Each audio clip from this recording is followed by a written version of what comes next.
Olá pessoal, essa é a nossa primeira videoaula de número 1.1 referente ao primeiro capítulo do nosso curso de fontes chaveadas, tratando sobre a introdução às fontes chaveadas e reguladores de tensão. Na videoaula de hoje iremos iniciar o estudo de reguladores de tensão. Nesta aula vamos tratar dos seguintes tópicos: aplicações típicas de fontes de alimentação em corrente contínua, a classificação de reguladores de tensão, a classificação de fontes de alimentação chaveadas, a estrutura básica de conversores e fontes, vantagens e características de fontes chaveadas.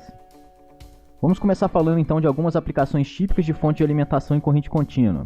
Aqui temos o exemplo de carregadores de bateria, que são empregados em aplicações bastante diversas, desde dispositivos móveis como celulares, até dispositivos maiores como em veículos elétricos. Aqui temos o exemplo da fonte que é usada para fornecer energia a um carregador do celular, geralmente uma pequena fonte que conecta direto à tomada. E também temos o exemplo de uma fonte de alta potência para carregar externamente baterias de chumbo de veículos, com capacidade de até 100 amperes.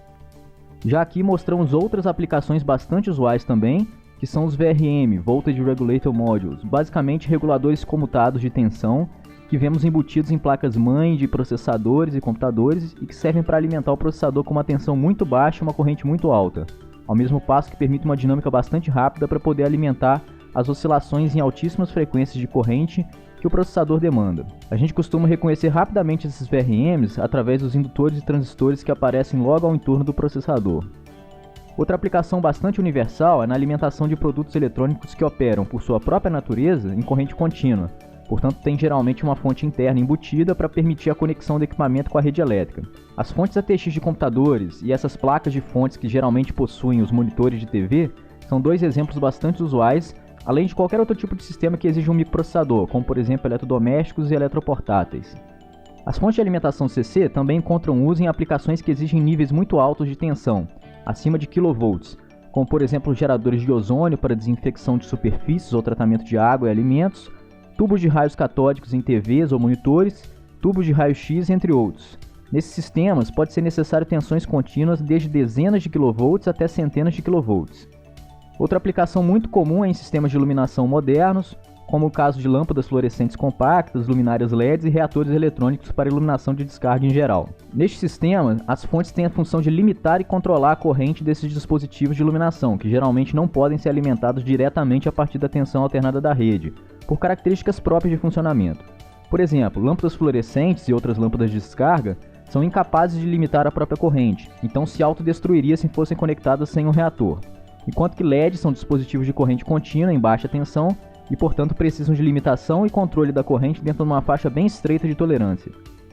Já uma aplicação bastante similar à dos carregadores de bateria, no entanto um pouco mais avançada, são as fontes ininterruptas de energia, também chamada de UPS ou No Breaks. Nelas há um sistema de armazenamento em corrente contínua, geralmente um banco de baterias, e um conversor que opera bidirecionalmente, ora para carregar as baterias numa situação de stand-by, ora para descarregá-las numa situação de emergência e falta de energia. Vemos esse tipo de fontes ininterruptas em estabilizadores portáteis para escritório. No entanto, também existem UPS de larga escala, principalmente para o emprego na alimentação de cargas críticas ou permanente, como sistemas de sinalização, ferrovias, de telecomunicações, por exemplo, torres de celulares que nunca desligam mesmo durante falta de energia, sistemas supervisórios e de proteção em subestações. Quem já foi a uma subestação já deve ter visto um banco de baterias enorme que alimenta todo o sistema de proteção. Podemos classificar as fontes de alimentação quanto ao tipo de regulador de tensão ou de corrente que é empregado em seu circuito. Geralmente temos dois grandes subtipos, que são os reguladores lineares ou dissipativos e os reguladores comutados ou chaveados. Os reguladores lineares empregam diodos N ou transistores de forma a dissipar a energia em excesso, dessa forma regulando a tensão ou a corrente na sua saída. Já os reguladores comutados são empregados quando eficiência e volume compacto são premissas de projeto e de suprema importância. Dentro da família de reguladores comutados, temos os reguladores PWM, que são os mais comuns e serão o objeto principal de estudo da nossa disciplina. Outras possíveis classificações sobre fontes de alimentação, especificamente as chaveadas, é quanto ao modo de operação, variável ou técnica de controle. Podemos estratificar da seguinte forma. Quanto ao modo de operação, nós temos modo contínuo, modo crítico e modo descontínuo. Quanto à variável modulada, temos razão cíclica, frequência de comutação, defasagem entre os disparos, tempo ligado, T-on, e tempo desligado, T-off. Quanto à técnica de controle, temos basicamente o controle modo tensão, ou por razão cíclica, chamado de VMC, ou controle modo corrente, chamado de CMC. Quanto ao modo de operação, existem basicamente três modos para conversores PWM. o modo contínuo de condução, chamado de CCM, e o modo descontínuo de condução, chamado DCM. E entre os dois a gente tem o modo de fronteira, chamado de CRM. Estes modos ditam sobre como é utilizado o armazenamento de energia dentro da fonte chaveada para a realização da conversão de potência, e serão estudados mais a fundo a partir do capítulo 2. Em resumo, o modo CCM opera o armazenamento de energia, geralmente o indutor, sempre magnetizado, sem nunca desmagnetizá-lo por completo. Já o modo DCM opera esse armazenamento com uma desmagnetização total ao fim do ciclo de comutação. Cada um tem suas vantagens e desvantagens, como veremos em breve. Se classificarmos quanto à variável modulada pelo sistema de controle, veremos que existe uma infinidade de modos de controlar uma fonte chaveada. Por exemplo, temos o modo mais clássico, que é o PWM, a modulação da largura de pulso, que opera a fonte numa frequência fixa e varia a razão cíclica da tensão para controlá-la. Temos também o PFM, modulação da frequência de pulso, no qual empregamos a frequência como variável de controle de tensão, mantendo a largura do pulso fixa. Já o controle por defasagem, chamado de phase shift, é empregado em fontes que possuem transformadores em geral, de forma a controlar a tensão eficaz nesse elemento. Existem outros modos de controle, como Transition Mode, Fixed Off Time e o controle por histerese. Todos estes têm aplicações mais específicas e não trataremos aqui no curso. O controle PWM é o mais utilizado e consiste em empregar o ciclo de trabalho de um elemento ativo, como por exemplo um transistor, para poder controlar a tensão aplicada a um elemento de armazenamento, como por exemplo um indutor, e desta forma controlar a tensão na saída da fonte através desse ciclo de trabalho, que também é chamado de razão cíclica. O conceito de razão cíclica é basicamente o de a razão entre o tempo que um transistor fica ativo e o tempo total do período em que a fonte é operada. Veremos isso com mais calma logo à frente. Já as classificações quanto à técnica de controle, temos basicamente dois modos de controle, o controle modo tensão e o controle modo corrente. O controle modo tensão geralmente é o mais simples, porém menos robusto. Nele, o transistor controla a tensão aplicada ao elemento de armazenamento. Já no controle modo corrente, o transistor controla a corrente do indutor diretamente, ou seja, uma das variáveis de estado da fonte, sendo mais robusto e com uma dinâmica melhor em alguns casos, apesar de mais complexo e exigir que a corrente do indutor seja de alguma forma medida. A estrutura básica de um conversor de potência geralmente envolve três elementos centrais no seu projeto. Primeiro, aquilo que chamamos de topologia, que é a forma como interligaremos os componentes básicos do conversor: transistores, diodos, indutores, transformadores e capacitores. A segunda são os elementos de armazenamento de energia, que no caso de conversores PWM, são elementos magnéticos, como transformadores e indutores. Já o terceiro eixo é o de controle da fonte, no qual empregaremos controladores em tempo real para poder regular a tensão ou a corrente na saída, dentro dos parâmetros desejáveis. Aqui vamos detalhar como é a estrutura básica dessas fontes de alimentação em corrente contínua, quando baseada em um dos dois casos, de reguladores lineares ou comutados. É bom salientar que o que queremos dizer aqui por fonte de alimentação é o seguinte: qual é o significado que vamos tomar? O de um circuito eletrônico que é alimentado a partir da rede elétrica, ou seja, com uma tensão de entrada em corrente alternada, e tem por objetivo fornecer uma tensão contínua e regulada a uma determinada carga que necessita de alimentação em corrente contínua, aqui representado por uma resistência. Geralmente, esta conexão com a rede exige que a fonte seja isolada para fins de segurança elétrica ao usuário e ao equipamento, ou seja, a fonte de alimentação é um dispositivo multi-estágios de conversão de corrente alternada, de alta tensão e baixa frequência, para corrente contínua, geralmente de baixa tensão e regulada. Primeiramente, mostramos a estrutura de uma fonte baseada em regulador linear. Vemos que o estágio primário é um transformador isolador que opera na frequência da rede, 50 ou 60 Hz. Sua função aqui é dupla: prover o isolamento galvânico ao mesmo tempo em que já reduz o valor da tensão da rede para uma amplitude na ordem de grandeza da desejada na saída da fonte. Em seguida temos um retificador, geralmente de onda completa, uma filtragem geralmente capacitiva e que também é realizada em baixa tensão e baixa frequência, no caso aqui 120 Hz, caso for uma rede de 60 Hz, já que o retificador dobra a frequência do sinal. E por fim podemos inserir o regulador linear, que pode ser passivo, por exemplo com diodo Zener, ou ativo, com um transistor de passagem ou um circuito integrado. Já a estrutura da fonte baseada em regulador comutado, ou seja, uma fonte chaveada, temos uma inversão na ordem de alguns elementos com fins de melhorar a eficiência e reduzir o volume.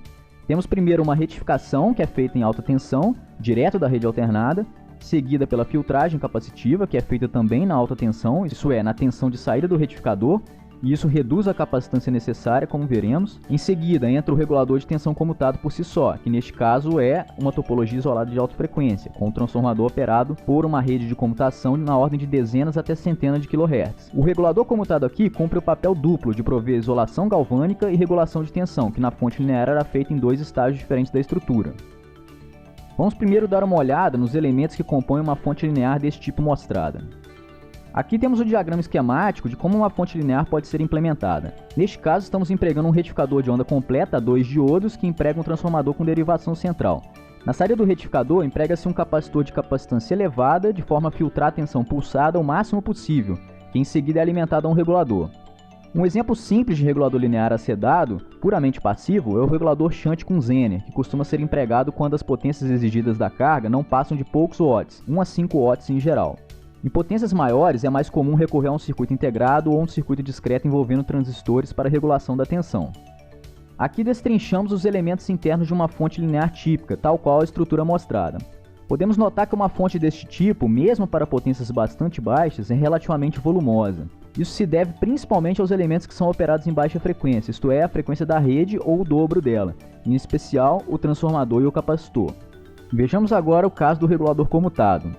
Quando destrinchamos as entranhas de uma fonte chaveada, encontramos um circuito muito mais complexo, porém muito mais compacto. Isso se deve principalmente a 2 fatores. O primeiro é a operação do transformador de isolamento em alta frequência, no qual é exigido muito menos volume do componente para processar o mesmo nível de potência, já que a potência é energia por tempo, então aumentar a frequência é equivalente a processar pequenos pacotes de energia mais vezes por segundo, para uma mesma potência resultante no final. O segundo são os capacitores de barramento, que neste caso ficam do lado de alta tensão, e por isso armazenam mais energia numa capacitância menor, já que a energia do capacitor é proporcional a CV². Portanto, dobrando a tensão, podemos cortar a capacitância por 1/4 e ainda assim ter a mesma capacidade de armazenamento. O que resulta da fonte chaveada, então, é magnéticos e capacitores operados em alta frequência, que são muito mais fáceis de filtrar, menor volume e maior densidade de potência, ou seja, quantos watts de potência processado por ml de volume ocupado pela fonte, maior eficiência e menor aquecimento, já que o transformador de alta frequência é, em geral, mais eficiente e a regulação de tensão não é feita de forma dissipativa, melhor regulação, maior velocidade de resposta transitória, já que a operação é toda em alta frequência, portanto as ordens de grandeza das respostas dinâmicas são na casa de muitas vezes kHz, mas como não temos só vantagens, temos 2 desvantagens mais óbvias, que seriam a produção de interferência eletromagnética, devido à operação em frequências mais elevadas, e a complexidade maior do circuito.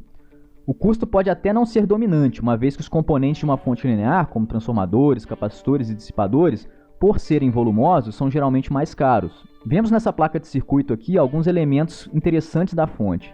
Temos o circuito integrado de controle, vemos o transistor principal utilizado na célula de comutação, vemos capacitores de filtragem do barramento, vemos o transformador de alta frequência, alguns circuitos auxiliares como capacitores, resistores e transistores de sinal, e vemos a saída da fonte, neste caso tipo USB. Próximo à saída, temos um retificador de alta frequência que faz parte da célula de comutação e ao seu lado os capacitores de filtragem da saída, que operam também em alta frequência. Comparando lado a lado uma típica fonte linear para potências mais altas e uma fonte chaveada muitas vezes para níveis de potência similar, fica evidente de novo a questão da redução de volume, peso, dimensões e custos dos elementos empregados. Vemos a ocupação de mais de metade do volume geralmente pelo transformador nas fontes lineares e grandes bancos de capacitores de altas capacitâncias e baixas tensões para fazer a filtragem na etapa de retificação. Já a fonte chaveada, aqui comparada com uma moeda, apresenta uma compactação muito maior, algo que é facilitado também pela maior eficiência, já que há muito menos calor a ser extraído do sistema devido às perdas nos elementos. Novamente, temos na fonte chaveada magnéticos e capacitores operados em alta frequência, menor volume, maior densidade de potência, maior eficiência e menor aquecimento. Isto conclui a nossa videoaula número 1.1 do capítulo 1. Espero que esses conceitos básicos sobre reguladores de tensão e fontes chaveadas tenham sido entendidos. Muito obrigado e até a próxima.